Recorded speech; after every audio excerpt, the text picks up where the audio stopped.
네, 김건희 씨 직접 취재하신 분입니다. 또 그래서 이 내용에 대한 팔로우업이 가장 잘 되어 있는 기자분들 중 한 분인데요. 오마이뉴스 구영식 기자 나오셨습니다. 안녕하세요. 네, 안녕하세요. 반갑습니다. 네, 네.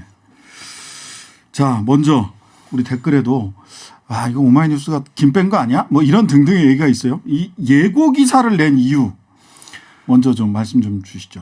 그 문제 때문에 저도 상당히 스트레스를 많이 받고 있는데요. 네. 예고 기사를 쓴 이유는 무슨 특별한 정치적 의도가 있다거나 네. 아니면 그런 건 없었고요. 이미 저는 지난해부터 이명수 기자가 녹음을 해왔다라는 걸 알고 있었고 네. 이명수 기자하고 계속 통화를 하고 있었고요. 그리고 새해 들어서 직접 만나서 네. 사실상 인터뷰에 가까운 얘기를 나눴죠. 네네. 그러니까 이게 아주 짧은 기간에 이루어진 게 아니고 상당히 좀 긴 기간을 두고 취재가 이루어지는 과정에서 네네. 그리고 이제 16일 날 MBC에서 보도한다라고 하는 이제 사실을 접하고 나서 네. 일종의 이제 그 본편에 해당되는 예고편을 네. 쏘아 올리는 게 낫겠다 네네. 싶어서 그렇게 한 것이죠. 네. 혹시 그 이명수 기자나 MBC로부터 뭐 어떤 말씀 들으신 바는 있으십니까? 저는 기사가 나오고 난 다음에 이명수 기자는 저한테 직접 문자를 보내서 네. 구 기자님 기사가 아주 좋은데요. 네. 고맙습니다. 이렇게 얘기를 했고요. 네. 그리고 이명수 기자가 전해준 그 MBC의 취재 기자, 네. 아까 장인수 기자. 예, 장인수 기자는 우리 구선배가 기사를 깔끔하게 써서 스트레이트가 보도하는데 오히려 또 도움이 될 수도 있겠다 이렇게 얘기를 했다고 제가 들었습니다. 네, 네. 그 가처분 신청 관련해서 MBC에서 작년 12월 29일부터 반론을 해달라라고 해서 수차례 전화를 하고 문자를 보냈고 했기 때문에 어차피 김건희 씨 쪽 입장에서는 보도가 나가기 전에 어느 시기에서든 아마 그 방송금지 가처분 신청은 내기는 했을 겁니다. 그거는 뭐 너무 당연한 수순이라서. 예상을 하고 있었고요. 네네. 그리고 이제 저희 이제 기사가 나가면서 조금 하루 이틀 정도 네. 가처분 신청이 좀 빨라졌다라고 생각을 하고 있죠. 그럴 수는 있죠. 예. 그랬을 수는 있지만 어차피 나오긴 나오는 거고 가처분 신청은 보통 방송 직전 30분 전에 결정이 난 것도 제가 지켜본 그렇습니다. 바가 있습니다. 예. 자, 그런데 이제 이 가처분 신청도 되게 재미있었던 게 가처분 신청이 그 대상자가 MBC예요, MBC. 그래서 다른 방송 매체나 유튜브에서 그 녹취 파일을 방송을 한다고 하더라도 거기는 가처분의 대상이 아닙니다. 다만 사후적으로 사실적시에 의한 명예훼손 내지는 뭐 손해배상, 민사상 손해배상 이런 부분들은 문제가 될 수는 있겠지만 현재 이렇게 방송되는 것 자체에 대해서는 가처분이 MBC에서만 안 하면 되는 가처분이 나온 거라서 예, 법률상으로는 좀 그런 점이 있다. 자, 먼저 이 부분 정리를 하고요. 아까 브리핑에서도 말씀드렸다시피 사적인 대화 또는 이 녹취 파일 취득 과정에서의 불법성 이런 거는 가처분 결정을 하면서 아무 문제 없다라고 이미 법원에서 한번 결정을 했다라는 점까지 짚고 이제 실제 본 내용으로 들어가서 하나씩 따져보도록 하겠습니다. 네. 자, 다양한 반응이 나오고 있습니다. 뭐 걸크러시다 이렇게 얘기하시는 분들도 있고요. 오늘 보니까 김근식 송파 그 국민의힘 송파 쪽 당협위원장님이 걸크러시다 이렇게 얘기하셨더라고요. 제2의 최순실이다. 또 이렇게 평가하시는 분들도 계세요. 구 기장님께서 보기에는 어떠셨습니까? 어제 방송 보시고 나서. 솔직하게 얘기하면 이제 저 또한 기대했던 바에는 이제 못 미쳤다는 점에서 좀 아쉬웠고요. 그렇다고 네네. 저는 뭐 실망할 수준은 아니라고 보고 있습니다. 네네. 왜냐하면 그 이미 MBC가 공개한 김건희의 전화 발언에서도 여러 가지 문제점들이 사실 있기 때문에 네네. 이거를 실망스럽다라는 반응까지 해야 될까 이렇게 생각을 합니다. 네네. 자, 어제 그 인터뷰 대상자의 말을 그대로 사실은 전시를 해 주셨어요. 스트레이트가 한 20여 분 동안에. 그러다 보니까 그 각각의 말들이 어떤 맥락 속에서 도대체 스트레이트는 왜 이 말을 시청자들에게 들려줬는지를 정확하게 이해하기가 쉽지 않았던 부분들이 좀 있더라고요. 이런 부분이 좀 아쉬워서 하나하나씩 좀 짚어봐야 될 것 같은데 하나는 그 김건희 씨가 나 안 불러 진짜 얼마 안 돼 누나가 줄 수도 있는 거니까 누나가 동생 주는 거니까 그러지 마요 알았지 하면서 30분 정도 강의를 맞습니다. 하고 나서 105만 원 왜 100만 원도 아니고 105만 원일까요? 근데 그게 너무 신기하던데. 그 예. 강연이 이제 코바나 컨텐츠 사무실에서 이루어졌는데요. 예, 예. 이게 이제 강연이 끝난 다음에 그 녹취 파일에도 보면 있지만 이제 네. 끝나고 나서 이제 돈을 이명수 기자에게 이제 건네지 않습니까? 네네. 그때는 이제 뭐 액수를 무슨 얘기하는 게 명시하는 게 아니고 네네. 뭐 그렇게 많지 않은 금액이야 이렇게 이제 얘기를 했고 네. 그리고 아마도 저는 이제 그 해프닝 같은 거라고 보는데요. 그러니까 원래 네. 100만 원을 넣어야 되는데 네. 5만 원짜리가 한 장 더 들어갔지 않았을까라는 네. 생각을 해봐요. 그러니까는 특별하게 이게 무슨 세금 문제라든지 이런 것 때문에 105만 그럴 것 같지는 않아요. 예, 그러지는 않았을 겁니다. 근데 이 부분이 사실은 청탁금지법 위반 소지가 있단 말이죠. 그게 뭐냐면 100만 원. 예. 기자한테 기자를 포함해서 공직자 등에게는 강의를 하도록 할 때 1시간에 100만 원입니다. 네. 그 이상을 넘어가면 청탁금지법 위반이에요. 더군다나 제3자인 자기 윤석열 후보 남편을 위해서 선거운동을 준비하기 위해서 강의를 해가지고 이렇게 되면 청탁금지법 위반 소지가 매우 높아 보이거든요. 근데 이건 아마도 김건희 쪽에서는 예. 공식적인 어떤 강연 행사가 아니고 예. 비공식적인 강연 행사였기 때문에 이게 특별하게 무슨 그런 문제에 저촉될 거라고 아마 생각을 안 했을 겁니다. 예. 근데 사례금 상한액해서 강의는 1시간에 100만 원. 그리고 시간이 아무리 길어져도 150만 원을 넘지 못하게 청탁금지법이 정하고 있고 기자를 향해서 했다면 이 청탁금지법의 위반 소지가 있는 게 아닌가 하는 생각이 하나 들고요. 네. 두 번째는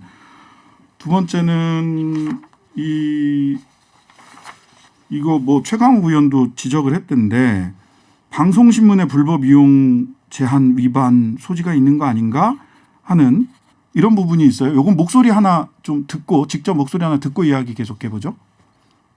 곤란한 질문도 좀 몇 개 뽑아놨는데 이거 피해가네 그래도. 내일도 또 일정이 있으니까.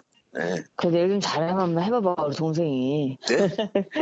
내일 한번 홍준표한테 아주 날카로운 질문 좀 잘해봐요. 아이고 홍준표 까는 게 더 슈퍼챗은 지금 더 많이 나올 거야. 왜냐면 홍준- 그게 더 신선하잖아. 조금- 한번 와서 좀 우리 몇 명한테 네. 좀 그런 것 좀 네. 캠프 좀 구성할 때 좀 그런 것 좀 강의 좀 해주면 안 돼? 우리 몇 명한테 좀 해서 네. 그럼 우리가 그 좀 룰을 가지고 네. 다른 게 아니라 좀 캠프 정리 좀 하게. 누나 국감 정경태 회장 그 자료 있잖아요. 그거 뭐 택배로 보내줘. 어떻게 내가 내일 저 법원 갈 일이 있는데 잠깐 사무실 들려서 드릴까? 이쪽 근처는 오지 말고 혹시 네. CCTV 있을지 모르니까 우리 직원 내보낼 때 갖고. 네. 두 가지 내용이 있는데 하나는 기자한테 홍준표 까는 질문을 좀 해라. 이런 제안을 해요. 이런 제안 종종 듣습니까? 아무리 자기 취재원이라고 하지만 어떠세요? 사실 듣습니다. 네. 그거는 뭐 실제로 이제 네네. 꼭 해달라라고 하는 상당히 이제 뭐 간곡한 요청일 수도 있겠지만 보통은 네네. 이제 일종의 이제 정치 이야기를 나누는 과정에서 그냥 네네. 농담처럼 던지는 얘기일 때도 있고요. 네네. 그리고 아마 여기서 물론 그 김건희 씨가 했던 얘기는 뭐 농담처럼 던지지는 않았을 텐데 그래도 이명수 기자가 간다고 하니 네. 한번 날카로운 질문을 던져보라고 아마 한 것 같은데요. 이게 그 법조항에 그런 부분에 과연 해당되는지는 네. 뭐 우리 진행자께서 더 네. 잘하실 것 같은데요. 예. 네. 그 다음에 이제 그 홍준표 까는 게 더 슈퍼챗 많이 나올 거야 이 얘기도 뭐 그냥 일반적으로 할 수 있는 얘기일 수도 있는데 서울의 소리가 그 전에 이제 인사청문회 때 윤석열 후보 인사청문회 때 뉴스타파에 대해서 항의하고 했던 때 본인이 그런 얘기를 하잖아요. 후원금을 줬다. 후원금을 내가 차명으로 다른 사람 이름으로 많이 보냈다. 그 얘기를 듣고 나서 이걸 들으니까 슈퍼챗이 이것도 뭐 차명으로 보낸다는 얘기 아니야. 이렇게 오해될 소지도 있는 게 아닌가라는 생각이 하나 들고 그다음에 20번 정도 들으시는지 모르겠어요. 20번 정도 우리 캠프로 오라라고 하는 제안을 했다는데 그건 한번 확인해 보셨어요? 직접 들어보셨어요?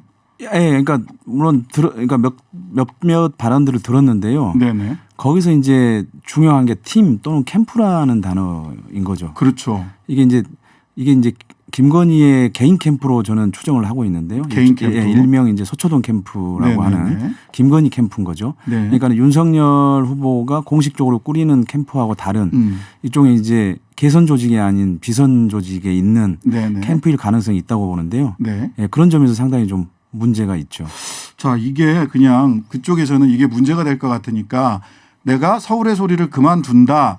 그래서 너 직장을 그럼 이쪽으로 와서 해보겠니? 그러니까 전후 관계가 이명수 기자가 그만둔다는 얘기를 먼저 했다라고 김건희 씨 측에서는 얘기를 하고 있고 뭐 근데 아니다. 오히려 계속 한 20번 정도 영입 제한이 있었던 거다. 그다음에 뭐 양다리 걸쳐라. 이런 얘기가 공직선거법 97조에 금품 향응 기타 이익을 제공하거나 제공할 의사의 표시 또는 그 제공을 약속할 수 없다. 이렇게 딱 적혀 있는데 의사의 표시 또는 그 제공을 약속한 거 아니냐라고 하는 여지가 있는 게 아니냐라고 이렇게 최강욱 의원은 문제 제기를 하셨더라고요. 네. 근데 김건희 씨가 얘기한 뭐 오라 이 얘기 그러니까는 그 이명수 기자가 먼저 이제 그만둘 것처럼 얘기했다고 하는데 사실 네. 제가 알고 있기로는 네. 이명수 기자는 그 서울의 소리 백은종 대표하고 아주 가까운 아주 뭐 핵심 측근이라고 할 만한 네. 또 직원이고요. 네. 기자고. 그래서 사실은 서울의 소리를 떠날 생각이 전혀 없던 거였고 네. 예. 그리고 당연히 지금 그 52차례에 걸쳐서 진행된 전화 통화라고 하는 거는 저는 취재 스킬의 하나라고 봐야 되고 그 부분도 네네. 마찬가지로 네. 그걸로 생각을 하는 게 맞을 것 같습니다. 자, 그다음에 아까 얘기 중에 그 소위 서초동 캠프 사적인 캠프로 추정이 된다 이런 말씀하셨어요. 지금 여기 나와 있는 거 말고도 그렇게 추정할 만한 다른 뭐 취재한 내용들이 좀 있으신가요? 중요한 게 그 예. 강연을 누가 들었는가입니다. 누가 이명수 들었는가? 기자의 누가 들었는가. 한 30분 정도 예. 105만 원 받고 했다는 그 강연. 예, 그 강연에는 코바나 컨텐츠에서 오랫동안 근무했던 그 직원 2명 하고요. 네. 그다음에 이제 윤석열 후보 쪽에서 온 네. 2사람 네. 그리고 저희 오마이뉴스가 이제 진작 작년에 보도를 했습니다마는 그 네. 윤석열의 오랜 스폰서가 있습니다. 그 동해시의 황모 씨. 예. 전기 사업자 예. 그분의 자제 네. 황아무개 씨가 거기에 같이 예. 강의를 들었습니다. 네. 그러니까 이제 그 사람들이 김건희 캠프 또는 서초동 캠프의 기본 멤버일 수 있겠죠. 네. 자, 이게 서초동 캠프 우리가 아무 의식 없이 계속해서 사용하고 있는데요. 요게 실은 선거법 제89조 유사기관의 설치 금지에 위반될 소지가 있어요. 유사기관 설치하면 안 되거든요. 이게 왜 중요하냐면 예전에 정주영 회장이 엄청나게 자기 회사를 이용해서 선거운동을 했지 않습니까? 네. 그러니까 자기 회사가 많은 돈 많은 사람들이거나 단체가 많은 마당발인 사람들이 선대위가 아니라 그런 단체나 자기 회사를 이용해서 선거운동을 하면 유사기관 설치 금지에 걸릴 수 있어요. 근데 당내 경선에서는 괜찮습니다. 그런데 상대 후보인 이재명 후보를 낙선시키려고 했다거나 윤석열 후보가 직접 대통령 선거에서 당선시키려고 하는 당내 경선이 아니라 이런 용도로 코바나 콘텐츠가 사용됐다면 이거는 유사기관 설치 금지에 위반 가능성이 있습니다. 제가 보기엔. 그래서 이 서초동 캠프는 사실 굉장히 중요한데 사람들이 그냥 비선 캠프 이렇게만 생각을 한단 말이죠. 예. 근데 경선 과정에서 아마 김건희 캠프만 있었던 건 아니고요. 네네. 윤석열 후보 쪽은 다른 검사 출신들 다른 모여 캠프도? 있는 캠프들도 있었던 걸로 알고 있습니다. 아. 지금은 그 캠프들이 일부 해소가 돼서 네네. 선대위의 네네. 구성으로 들어갈 수도 있었겠지만, 네. 예. 그게 이제 선거법 위반이 얼마나 이제 엄격하게 적용되는지는 모르겠지만, 네. 그동안 이제 그 정당 선거 역사를 보면은 네. 그런 식의 이제 비선 캠프들이 많죠. 있었고 역할을 하기도 하고 문제를 일으키기도 했죠. 네. 네. 근데 이게 비밀로 이렇게 있었던 게 문제가 아니라 코바나 컨텐츠라는 회사에서 회사 돈을 가지고 사람을 고용을 해서 선거운동을 도왔잖아요. 그런 것으로 그렇죠. 보이잖아요. 네. 강의도 듣고 네. 뭐 이렇게 저렇게 코바나 컨텐츠 이명수 기자한테도 너 선본으로 들어와서 선본에서 돈 줄게가 아니라 사실은 코바나 컨텐츠로 들어오면 그 급여를 코바나 컨텐츠에서 지출을 했을 거라는 거죠. 네. 이렇게 되면 유사기관 설치 금지 위반의 소지가 있는 게 아니냐. 당내 경선은 관계가 없는데요. 네네. 이재명 후보를 낙선시키려고 했다거나 직접적으로 본 그 대선을 준비를 한 지점들이 드러나면 이거는 문제가 될 수도 있어요. 왜냐하면 이거는 그 정주영 사건 때문에 회사를 다 그냥 선거운동 기관으로 사용하면 안 되잖아요. 네, 그렇죠. 예. 그 형내 회사를 이용해서 선거법 위반으로 그 처벌된 국회의원도 있습니다. 형 회사, 자기 회사가 아니라 형 회사를 유사 기관으로 사용했던 부분도 네. 있었습니다. 자, 세 번째 부분은 양 전 검사와 체코 놀러 간 사진 이 얘기가 있었어요. 그죠? 네. 예, 음성 듣고 오시겠습니다. 저번에 검사랑 뭐그 체코 놀러 간 거 있잖아. 그거 그때 사진을 제보 받았나 봐 얘들이. 사진을 받았다고? 입수하면 어때? 상관없는데? 그거 우리 다 저기 패키지 여행으로 놀러 간 거라. 예. 오히려 더 좋지. 사람들 다 같이 찍은 건데? 아 그래요? 그리고 사모님 다 아는데 사모님이 원래 가려고 했다가 네. 사모님이 미국 일정 때문에 못 간 거야. 네. 이게 이제 왜 이런 얘기가 나왔느냐. 이게 청취자들은 처음 들으면 잘 모르실 것 같은데 이게 전사가 있는 거죠. 왜 이 얘기가 중요한 얘기인지 좀 설명 좀 해 주시죠. 그러니까 이제 그 김건희 씨를 둘러싼 의혹 중에 하나가 네. 현직 검사와의 뭐 동거설 또는 거의 굉장히 밀접하게 가깝게 지내면서 네. 어머니의 송사나 사건 등에 영향력을 행사할 수 있도록 했다라는 그런 네, 의혹이거든요. 네. 근데 이 양재택 검사하고 그동안에 이제 그 김건희 씨나 장모 뭐 윤석열 후보도 네. 사실 뭐 그 양 검사하고 아무런 관계도 없고 특별한 관계가 사적으로 없고. 전혀 모른다. 뭐 예, 이렇게까지 예. 얘기했어요. 예. 근데 어쨌든 간에 이제 체코에 같이 여행을 갔지 않습니까? 네, 네. 예. 여행을 갔는데 중요한 게 이제 김건희 씨의 반론은 패키지 여행이다. 그러니까 네, 여행사에서 그렇죠. 짠 여행으로 간 거지 이게 무슨 특별한 미롤 여행이 아니다 이거거든요. 네, 네. 근데 이제 흥미로운 사실은 제가 취재한 바로 그렇고 KBS 홍상훈 기자가 취재한 바도 그렇고 네. 세 사람이 출국을 했습니다. 2004년 최은순 씨, 김건희 씨, 양모 검사. 예. 그래서 이제 그게 이제 2004년 7월 8일로 알고 있는데요. 네, 이거는 맞습니다. 그 최은순 씨의 출입국 기록을 통해서 나왔죠. 확인된 바고요. 근데 이제 거기 가서 체코에서 중요한 부분이 뭐냐면 대사관에서 이들을 접대했다는 겁니다. 그렇죠. 예. 대사관에서 그러면 이들을 접대했는데 과연 패키지 여행자들이 그런 접대를 받을 수 있느냐? 네. 사실 없죠. 네. 대사관이 그렇게 한가하지는 않습니다. 네, 맞습니다. 예. 네. 그러면 도대체 이걸 누가 어레인지를 했느냐? 약속을 접대 약속을. 그거는 뭐 최은순 씨가 아니면 김건희 씨가 아니 민간인들을 누가 대사관에서 접대해요? 네. 그러니까 이제 우리가 볼 수 있는 게 그 당시에 네. 그 2004년 7월 달에 양재택 검사는 당시에 진주지청장이었습니다. 창원지검. 네. 그래서 그런 나름대로의 그 간부급 검사였기 때문에 네네. 그런 일정도 잡을 수 있지 않았나 이렇게 생각을 하는 거죠. 네. 예. 여기서 이제 법적으로 문제가 되는 게 뭐냐면 두 가지인데요. 하나는 2009년 이전에 출입국 관리 기록이 없어졌다는 거예요. 양 전 검사와 그 김건희 씨, 개명 전 이름 김명신 씨 거도 그렇고 2011년에 재판을 하는데 법원에서 사실조회 신청을 했어요. 출입국관리본부 당시. 그래서 출입국 기록을 달라 했더니 없어. 출입 기록이 없어요. 나라 바깥에 나갔던 기록이. 근데 양 전 검사도 김건희 씨도 2004년 7월 8일 날 체코 갔다 온 사실은 다 지금 인정을 하는 거죠. 최초에는 좀 부인을 하다가 나중에는 쭉 이렇게 취재를 해드리니까 인정을 하는데 출입국 기록이 없어졌어요. 그게 2011년인데 공문서 위조를 했다면 공소시효가 아직 남아 있습니다. 10년입니다. 공문서 위조는. 네. 누가 이게 어떻게 된 건지 좀 사정은 알아야 되는 게 아닌가라는 생각이 하나가 있고요. 그다음에 하나는 뭐냐면 당시에 그 KBS 홍상훈 기자가 얘기를 하는 건데 당시에 여행 경비 누가 됐느냐. 그다음에 그 이후에 약 2천만 원 넘는 돈을 네. 최은순 씨가 양 전 검사 맞습니다. 부인한테 송금을 한단 말이에요. 왜 송금했느냐. 이게 대가성 있는 뇌물의 성격을 가지고 있는 거 아니냐. 그렇게 의심하고 있습니다. 예. 근데 양재택 씨는 제이슨이라는 사람한테 나는 송금해달라고 했는데 최은순 씨가 왜 돈을 보냈는지 자기는 모른다라는 게 취재에 응답한 취재에 답한 그러니까 재밌는 거죠. 게 뭐냐면 예. 그 송금한 게 2004년 8월과 10월이고요. 네. 그다음에 이제 여행을 간 거는 2004년도 7월이지 않습니까? 네네. 7, 8, 10월 달에 이루어진 이 일들이 네. 최은순 재판. 씨하고 싸우던 정대태 씨가 검찰에 의해서 기소된 직후에 일어난 일들입니다. 네. 그래서 뒷배를 봐준 거 아니냐라고 하는 의혹을 받고 있다. 네. 그때 이런저런 대가가 오고 간 게 아니냐라고 하는. 자, 그렇고요. 마지막 부분 하나 더 미투 관련된 발언이 있습니다. 이 부분 한번 들어보시죠.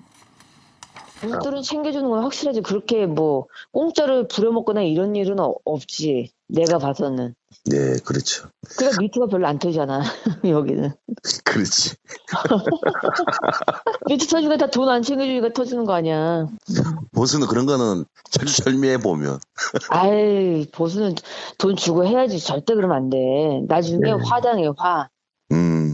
지금은 괜찮은데, 사람은 내가 내 인생 언제 잘 나갈지 모르잖아. 근데 다 화를 당하지. 아니, 그거 미투도, 네. 이 문재인 정권에서 먼저 그거를 터트리면서 그걸 잡자 했잖아. 아니, 그럼 못하러 잡자 하냐고, 미투도. 아유, 그 사람이 살아가는 게 너무 삭막해. 나는 안희정이 불쌍하더만, 솔직히. 나는 좀, 나랑 우리 아저씨는 네. 되게 안희정 편이야. 자, 김건희 씨도 이 부분에 대해서는 부적절함을 인정하기도 했는데 이거 뭐 2차 가해 아니냐라고 이제 당사자인 그 김지은 씨도 맞습니다. 이야기를 했어요. 예. 예. 자, 전체적으로 이게 2차 이제 시간이 얼마 없어서 자, 2차 보도가 있을 거라고도 스트레이트에서 얘기는 하는데 지금 뭐 향후 취재 방향이 어떻게 될지 한번 예상. 원래는 예. 스트레이트에서 이거를 좀 길게 원래 일요일 날 길게 네. 하려고 했다가 아마 네. 이거를 1편과 2편으로 나눈 걸로 네네. 그렇게 알고 있어요. 네. 그러니까 이제 그 이유는 1편에서는 아무래도 그 가처분 신청 직후고 해서 네네. 그런 부분에 대한 그 반론이나 설명들을 담다 보니 사실 시청자들이 보기에는 사실 만족스럽지 못한 방송이 나갔는데 저는 개인적으로 이제 다음 주에 있을 스트레이트에서는 조금 더 세밀한 김건희 씨의 그 전화 통화 내용들이 공개될 걸로 그렇게 생각을 하고 있습니다. 네. 자, 김건희 씨는 여린 여자, 중년의 부인, 또 한편으로는 걸크러쉬. 이게 양면적으로 사람들이 묘사를 해요. 쭉 취재해 보셨으니까 어떤 캐릭터입니까 도대체? 저도 잘 제가 가늠이 안 가는데. 세 번 한 1시간 정도 통화를 하고 그다음에 쭉 그 카톡으로 문자를 주고받은 적이 있는데요. 네. 예. 거기에서 느낀 바는 어떤 거냐면 김건희 씨하고 통화를 하게 되면 또는 네. 문자를 하게 되면 그러니까 훈련받지 않는 기자들은 거의 김건희 편에 서게 돼요? 서게 될 가능성이 높아 보여요. 그러니까 제가 이제 곰곰이 생각을 해봤더니 그 능력이 어디에서 비롯됐는가 그 커뮤니케이션 능력이 네네. 그게 뭐냐면은 김건희 씨는 굉장히 그 사교를 많이 했어요. 네네. 그러니까는 일반 사람들과의 사교가 아니고 상당히 사회적으로 지위가 있는 사람들과의 사교를 네네. 굉장히 많이 했고 그리고 그런 것을 위해서 자기의 학력들을 사실 그렇게 구성을 했습니다. 네. 예. 거기에서 이제 그러한 사교 경험에서 오는 그 커뮤니케이션 능력이 있다고 봐야죠. 네. 자, 그런 커뮤니케이션 능력이 있다. 자, 오늘 시간이 다 돼가지고요. 오늘은 여기까지 우리 구 기자님이랑 말씀을 좀 나누도록 하겠습니다. 오마이뉴스 구영식 기자였습니다. 감사합니다. 네, 감사합니다.